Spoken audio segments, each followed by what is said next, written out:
con esto queremos cerrar con la cereza del pastel, que sería Peña Nieto, ¿verdad?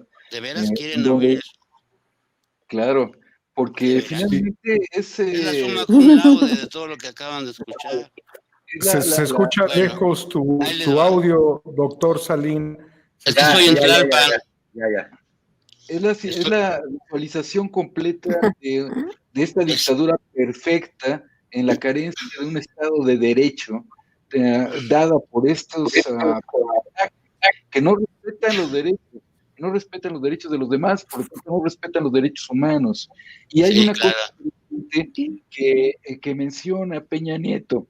En una ocasión dice, estoy convencido de que el problema que tenemos para enfrentar la corrupción parte, primero, de reconocer que es una debilidad de orden cultural, que no es privativa de México. Entonces, pues se lava las manos, dice, pues estamos en la corrupción, porque así es la naturaleza humana y así debemos funcionar. Y eso, la corrupción, la impunidad, son las marcas que hemos llevado los mexicanos, nuestro pobre país, nuestra patria, a lo largo de décadas y de la cual estamos afortunadamente saliendo con esta nueva administración por este estadista, comandados por ese estadista que es Andrés Manuel López Obrador. Por eso yo quisiera que por favor el doctor Rafael Salín Pascual nos hiciera favor de comentarnos sobre esta personalidad de Enrique Peña Nieto, por favor. Muchas gracias. Muchas gracias por la invitación y porque estén despiertos hasta ahora. Bueno, ¿por qué digo que Peña Nieto es la cereza, o dices tú que es la cereza del pastel? Porque es la suma cum laude de todo lo que fue el priismo, pero a lo tonto. ¿Sí? Es un sociópata maligno y todo lo que aquí se ha dicho, pero en tonto. Porque es decir, con un nivel, con un coeficiente intelectual bajo, que además se podría utilizar como ganancia secundaria para hacer agenda. Si los políticos tienen esta costumbre de decir ciertas cosas que crean polémica, y eso le llaman agenda. Bueno, además de todo lo que usted ha dicho de los demás antecedentes del PRI, además tenía un trastorno de ira patológico. O sea, era un maligno narciso tonto, pero con un control de ira, ¿no? Ciertamente grave, ¿no?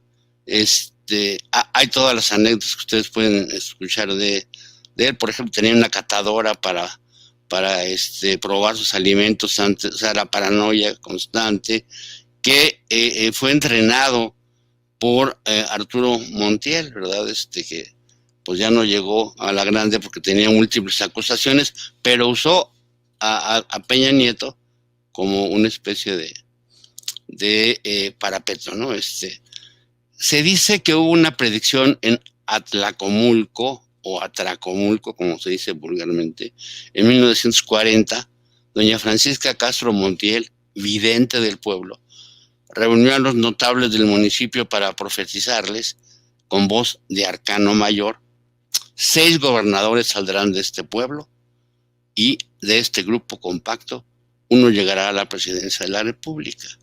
Les recuerdo que veníamos de 2 sexenios del PAN, y que la caballada y como quieran llamarla, estaba bien flaca. Entonces, arman a una figura que al ir revisando, ¿verdad?, sobre este personaje, me encuentro con que había tenido una distinción en Davos, en el Foro Económico Mundial de Davos en el 2007, como uno de los jóvenes líderes prominentes. Ahora, fíjense cómo todo es tan tramposo. Peña Nieto es monolingüe. Uno lo escucha leer en la Asamblea de la ONU y uno dice, caray, si uno puede hablar en su idioma, pero bueno, a lo mejor tampoco español lo hablaba muy bien, pero da pena, ¿no?, cómo está leyendo literalmente, fonéticamente el inglés, ¿no? Pero bueno, desde ahí lo empiezan a preparar, pero dentro de un concepto totalmente televisivo, ¿sí? Aquí hay la suma cum laude, por eso digo, de la ideología neoliberal, de que la persona que es guapa debe ser inteligente, ¿sí? Y entonces había unos dichos que aquí he estado revisando. Enrique Mangazo, contigo me embarazo. Hagan ustedes favor.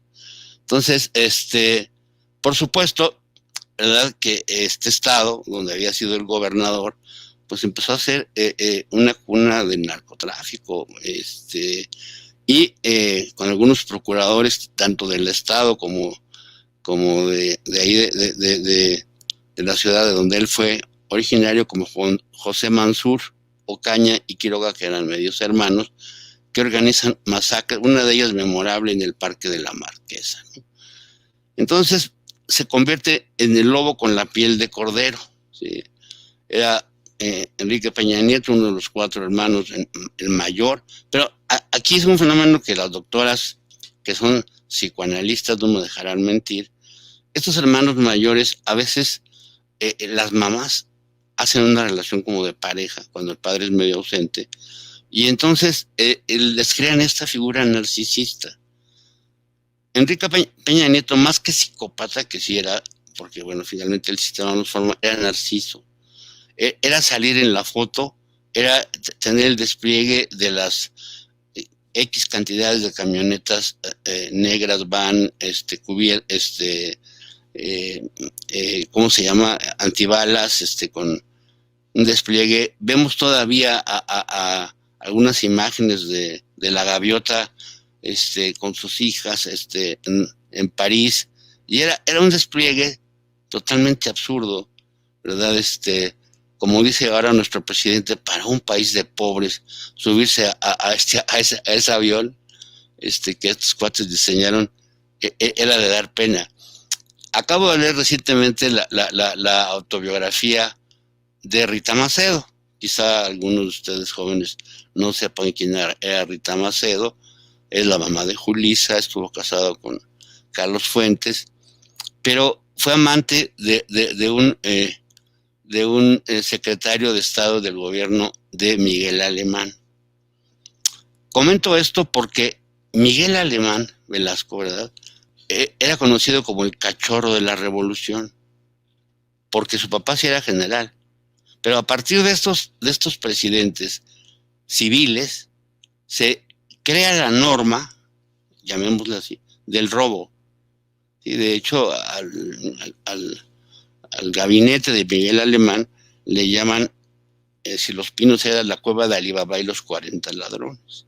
Entonces, esta tradición se va manteniendo. Te ponen en ese lugar para que uses tu capacidad, tu influyentismo, ¿verdad?, para poder hacerte rico. Y esto se ha seguido hasta la cuarta T, ¿sí? Todavía en algunos sitios no les llega, pero les llegará en algún momento dado. Entonces, de este sujeto que ya se ha dicho todo lo que es narcisismo, tal, además tenía este problema de ira. Todavía alguna vez me han preguntado, oigan, ¿y si mató a su primera esposa? Bueno, no, nunca vamos a saber eso, pero sí, al parecer no le estaban dando los antiepilépticos que le deberían de haber dado, y eso motivó una cosa que se llama estatus epiléptico, una condición en la cual después de cierto tiempo estar convulsionando se genera edema cerebral, ¿no? Entonces, le fabrican en situaciones controladas, como es ante una cámara, ante un teleprompting, etcétera, más o menos lo hacía, ¿no? Pero tiene una serie de cosas cuando se le borran un poquito como Fox. Era como Fox al cuadrado en cuanto a la improvisación tonta, ¿no? Porque es un cuate arrogante, ¿verdad? Que le importa mucho salir en la foto, que le importa mucho estar bien peinado, que tiene ideas de destrucción, de daño, etcétera. Y esto es lo que llamaba la doctora Osiris Pasarán y los demás el narcisismo maligno. esta es la unión de la personalidad narcisista que solamente no ve a la sociedad, nada más ve hacia uno mismo, y además la psicopatología, ¿no? Y son destructivos, pero está además tonto y con ira, ¿no? Entonces es una persona de cuidado. Afortunadamente lo tienen sitiado en un hotel de la ciudad de Madrid, ¿sí? Y algunas frases que ya para que la gente se vaya a dormir, que son además muy interesantes, ¿no? Decía, por ejemplo, quienes les digan que estamos en un país en crisis es seguramente lo que pueden tener en sus mentes. O sea, éramos tontos, ¿no? Porque tenemos 28 de marzo de 2017 en un encuentro con militares, qué barbaridad. Ya sé que no aplauden, decía en varios de sus presentaciones. Con toda humildad les pido perdón. 8 de julio de 2016, durante la promulgación de las leyes del Sistema Nacional Anticorrupción. Y 2 años después, la investigación por la Casa Blanca. Tengo claro que no llegué aquí para ganar una medalla por popularidad. 16 de agosto del 2016, durante una entrevista de los noticieros Televisa. Las cosas buenas casi no se cuentan, pero cuentan mucho, ¿no? Agosto de 2006, lema de sus spots para el cuarto informe de gobierno. No creo que un presidente se levante, ni creo que se ha levantado, pensando todos los días cómo joder a México. 25 de octubre del 2016, en el Foro de los Negocios, impulsando a México. En este movimiento que hizo de mover a México. Y entonces luego decía él, ¿qué hubieran hecho ustedes? ¿No? Uno de los, bueno, el más conocido es cuando van llegando a la ciudad de Oaxaca y entonces dice, estamos como a 1 minuto, no menos, como a 5 minutos, ¿no? Entonces, estas cosas, yo sentí una vez un temblor que nadie más sintió, pues te tendría escalofríos, yo creo, porque esa es la única cosa que uno puede sentir. El refresco del presidente Peña Nieto, Peñafiel. Entonces, el gran problema que yo me planteo ante este tipo de personas que nos han dirigido, ¿cómo es posible que que hayamos permitido los mexicanos, ¿verdad? ¿En qué momento se nos vendió la idea de que eso era lo que había que hacer? Entonces, yo tengo este libro que he leído muchas veces, un psiquiatra, que dice, los hombres buenos sueñan lo que hacen los hombres malos, ¿no? Entonces, la entronización del narcotraficante, de este tipo de políticos, que mucha gente, muchos jóvenes los tienen como una aspiración, ¿verdad? Hace poco cuando estábamos eligiendo a los nuevos residentes del Hospital Psiquiátrico Fray Bernardino Álvarez, había un muchacho que decía que él había estado desde la primaria lavando coches, etcétera, pero cuando se le preguntaba sobre la pobreza, su respuesta ideológica era, los pobres son porque no quieren trabajar. Es la respuesta ideológica del neoliberalismo. ¿Esto qué quiere decir? Que nos han trabajado por muchos años para tener este tipo de respuestas. ¿Sí? El presidencialismo lo que representó fue el equivalente a lo que había en el Vaticano. Sí, en el Vaticano, en las épocas donde los papas eran omniscientes que todo lo sabes, ¿sí? De repente hubo un concilio donde dijeron, no, ya no es cierto que sean omniscientes. En México, lo único bueno que hizo Vargas Llosa cuando vino acá fue declarar que en México existía la dictadura perfecta, la famosa dicta blanda. Sí, los somos latuanis. No se tocaba lo que el presidente hacía. Se llevaban cosas y nadie decía. Todavía ahora, cuando se permite el acceso a los pinos, faltaban cuadros, faltaban cubiertos y una serie de cosas, ¿verdad?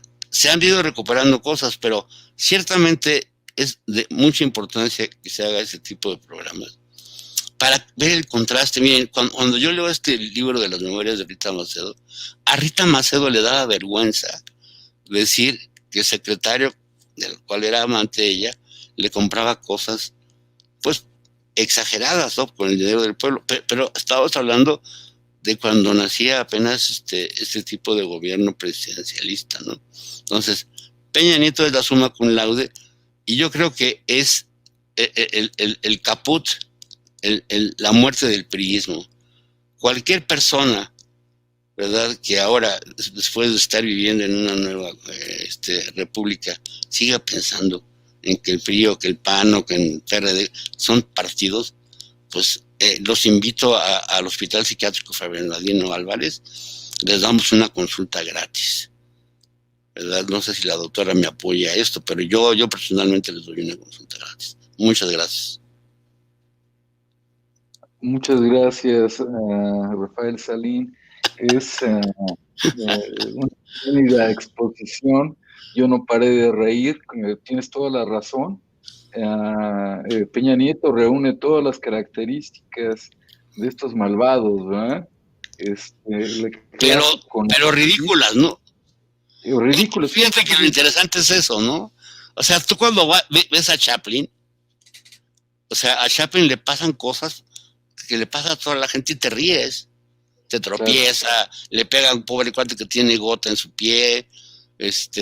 Miren, yo tengo un grupo de pacientes con ansiedad social, un tipo de gente que les cuesta trabajo vincularse. Y un día les puse 5 minutos de una película de Charlie Chaplin, muda. Ninguno se reía. Y entonces les digo, oigan, jóvenes, ¿por qué no se ríen? Y uno me dijo, es que es muy constante, o sea, es muy constante, muy agresivo el material hacia nosotros, ¿no? Y era de risa, ¿sí? Entonces, estos cuates, ¿verdad? Cuando se va a ir Peña Nieto, hicieron muchos spots de que ahora de quién nos vamos a reír. Sí. Sí, ahora sí, nos estamos riendo de los mexicanos, de nosotros mismos que permitimos que sociópatas, narcisos, gañanes estuvieran en la presidencia. Y ahora cuando hay alguien de veras que quiere trabajar, de veras que lo vemos con dignidad, con ética laboral, mira, la mayoría de los que estamos aquí somos psiquiatras del Hospital Psiquiátrico Fray Bernardino Álvarez. Hace poco hubo un evento en el cual tuvimos que seleccionar a los residentes nuevos, y alguien de otro hospital del sector salud me dijo, oigan, lo que ustedes hacen se cobra, ¿por qué no han cobrado los exámenes? Entonces la directora, yo le comenté, me dijo, porque aquí somos 4T, doctor. Efectivamente, o sea, el cambio es mental, ¿sí?, de actitud, y no es tan difícil, y se siente a toda madre. No, requiere salud mental como punta de lanza en este país para poder cambiar nosotros mismos, para desarrollarnos como seres humanos, para poder cambiar y transformar a la sociedad. En este sentido, no sé, Daniel Marmolejo, ¿qué nos podrías tú platicar para cerrar como politólogo este tan interesante panel? Por favor, Daniel. Pues muchas gracias al doctor Rafael Salín, gracias doctor Ondarza. Pues Peña Nieto es el producto de los creadores del Chavo del Ocho.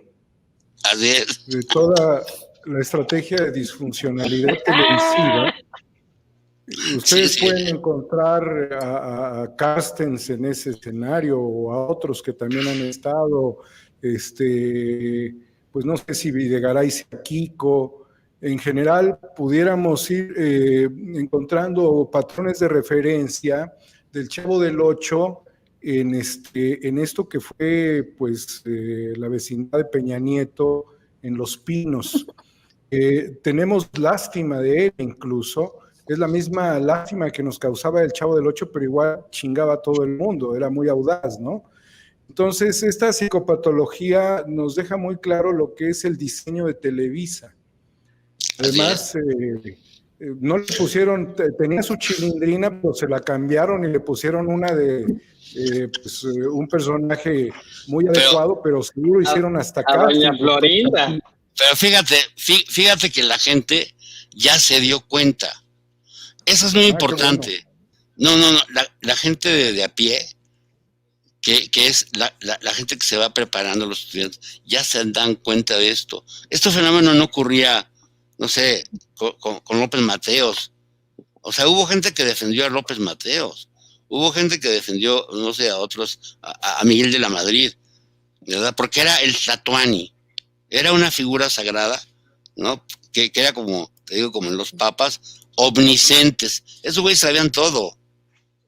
Y yo, mira, alguna vez tuve la oportunidad de platicar con un premio Nobel de medicina, el doctor Eric Kandel, y entonces él le daba risa cuando le preguntaban cosas de economía y de política norteamericana, y decía, yo nada más me gané el premio Nobel por estudiar un caracol, que es la policía de California. O sea, yo no sé nada más que eso, pero yo creo que un presidente del PRI sí te contestaba lo que le decías, ¿no? Este tipo de omnisciencia, ¿no? Y que la gente se lo aceptaba como lo dijo el presidente. Bueno. O sea, no sé si ustedes han leído el libro de la premio Nobel de Bielorrusia, ¿no? Que ahí cuando jurabas así en algo muy serio, decías, te lo juro por Lenin.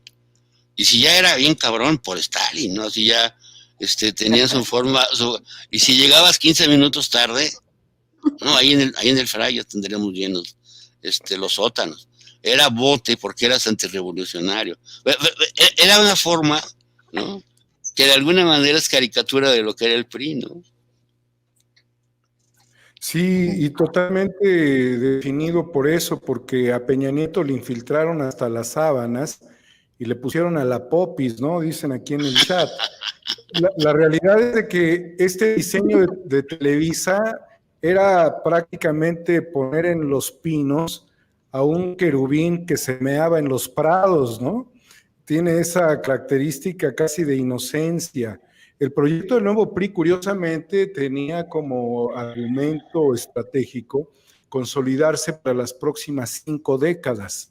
Necesitaba que robot mal programado pudiese lograr cuando menos un tránsito adecuado. Por eso lo fueron armando, pero ya vimos qué tipo de tinglado hacen. Nunca leyó 3 libros. El personaje ni el vaquero, el libro vaquero. El libro vaquero, no. Leía la TV Notas. O sea, Peña Nieto en el avión presidencial que se lo compró Calderón leía la TV Notas, eso está claro. Bueno, infiltraron hasta las sábanas con esta estrategia de Televisa. Pues, definitivamente Peña Nieto para la historia de la política de este país es el rey de los memes. Realmente no hubo nadie como él, porque lo que señala el doctor Salín tristemente es de que Peña Nieto es un hombre sin voluntad y sin convicciones. Por eso le entregó el poder a Luis Videgaray, para que él realizara todas las estrategias y él pudiese vivir una vida de gigoló, un tanto relajado. Un virrey, era como su virrey, ¿no? Sí, desde luego tenía la dispersión sabiendo que el otro era un operador. Por eso vimos que Cienfuegos, al ver quiénes eran sus jefes, podía hacer lo que quería, porque no había ni un solo referente ético, moral dentro del gabinete. O sea, si quisiéramos evaluar a todo el gabinete de Peña Nieto, creo que todo el gabinete tendría que estar en la cárcel. Obviamente con esto se reventó el país. El tema de los 43 normalistas es un conjugado de una estrategia multidimensional donde está vinculado el ejército, las autoridades federales, las autoridades locales, el crimen organizado. Realmente es un fenómeno tristísimo. Lo de Gerardo Ruiz Esparza no tiene dimensión. Todo lo que tocaba Ruiz Esparza era verdaderamente tremendo en cuanto a la corrupción, el socavón de Cuernavaca. Bueno, hasta se les cayó un satélite que iba al espacio. 500,000 televisores de la transición digital nunca aparecieron. El caso de Odebrecht con Emilio Lozoya es uno de los casos también muy emblemáticos que sigue todavía en suspenso y que la autoridad judicial en México no debería de dejar que pase más tiempo sin resolverse. Lo de la estafa maestra también es muy valioso de analizar porque pues obviamente la que fuera secretaria del Bienestar y de la SEDATU salió muy estoica defendiendo a este querubín que meaba los prados de... O sea, no es posible que ella haya estado en la UNAM, que ella haya sido maoísta, que haya sido sindicalista, que haya sido un cuadro de Cuauhtémoc Cárdenas. No es posible que ella haya luchado dentro del PRD por convicciones y a pesar de las derrotas, de las raspadas de rodilla que le pegó indudablemente el corruptor Carlos Ahumada, debió haber entendido las lecciones, pero ella mantuvo el escenario de contubernio con Peña Nieto.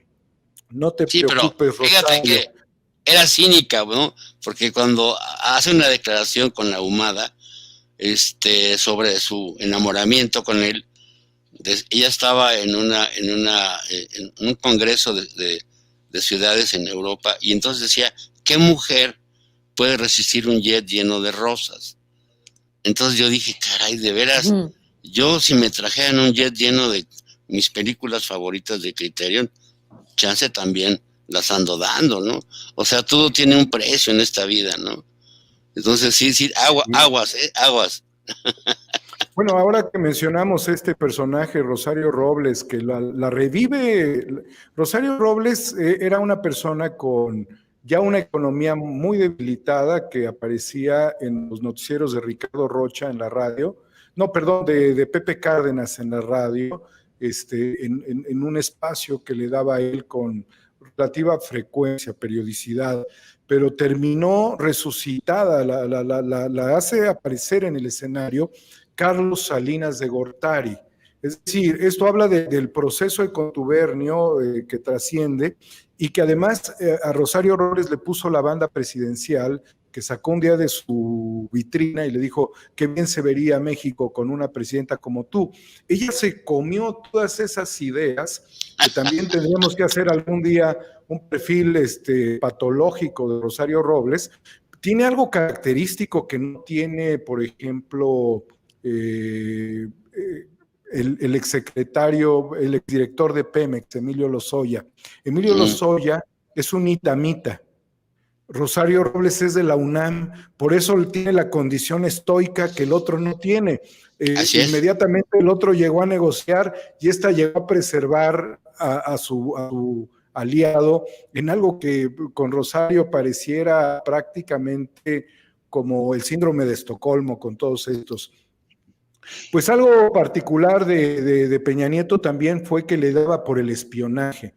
Para él tener el control de la información, de los periodistas, hasta Claudio X González, otro neoliberal, lo espiaba a todos, necesitaba conocer cuando menos el chisme íntimo de las personas y saber si había un escenario de conspiración, de ahí la paranoia de la cual se ha mencionado anteriormente. Fue un hombre que para mantener su ego solamente lo podía mantener en la medida de su endeudamiento. Crecía su ego en la medida en la que él endeudaba. Esto es muy característico de ciertos personajes que valen mucho, no por lo que son, sino por lo que deben. Por eso México cayó en una corrupción generalizada en todos los gobiernos de los estados. Realmente fue un a robar, que el mundo se va a acabar. Sí, no había saciedad. Sí, no había saciedad. O sea, estos dormían y robaban, soñaban y robaban. En cualquier lugar, en cualquier opción, incluso hasta romántica, robaban. Bueno, yo no sé si estos personajes sean románticos. Eso yo lo dejaría a juicio de los expertos, pero me parece que estos personajes no entienden de poesía, no entienden de amor, no entienden de romance. Son ajenos porque a implica empatía. Mira, el primero que empezó a hablar de la sociopatía fue un alienista francés, Philippe Pinel. Philippe Pinel hizo un libro que se llamó De la anestesia moral. O sea, así le llamó, para describir a la gente que hacía cosas dañinas y no tenía ninguna repercusión de la anestesia. Philippe Pinel es el famoso psiquiatra que libera a los enfermos de las cadenas en el hospital de Saint-Pétri en París, ¿no? Pero él estaba estudiando a estos sujetos, ¿no? Que hacían cosas, mira, por ejemplo, el jefe de la policía de París, Fouché es un personaje, si lo recomiendo el libro de Stefan Zweig, que el cuate se avienta Napoleón, los Luises, o sea, 80 años, se muere de viejito. Era el jefe de la policía. Y entonces era como Carlos de Negri en el área del periodismo, que tenía así archivos de la gente. Y con eso se sobrevivía, ¿no? Entonces, este tipo de personajes son los que describía Felipe Pinel, ¿no? Que usan a la gente, ¿verdad? Y que tienen tu ficha y que dicen, no, pero tú te vi que andabas con fulano y que tú chaqueteaste aquí y allá. Esos cuates empezaron a utilizar al puro estilo del Príncipe de Maquiavelo. Por eso yo considero, queridos doctores, doctores, que lo que le hicieron a Peña Nieto fue un trasplante de emociones a partir de que los grupos de la élite, previo a las reformas estructurales que se dieron en México o contrarreformas que se dieron en el Pacto contra México, a él lo sentaron los Rothschild, a él lo sentaron la Casa Real Británica, a él lo convencieron de que tenía un poder supremo en la medida en la que la flexibilización de este país se diera. Lo convencieron de ello, por eso también su familia es una familia que nunca aterrizó, vivían en un mundo, en un universo paralelo. Tan sí. Paralelo es que se llevaron hasta las vajillas de la residencia oficial de Los Pinos, se robaron todo, necesitaban continuar con ese mundo paralelo y él creyó muchas de las cosas que le dijeron la élite supranacional, en donde lo convencieron de flexibilizarse. Es un inútil conceptual, no sirve para nada, es decir, él no puede darle una vuelta a la hoja a la historia de nada.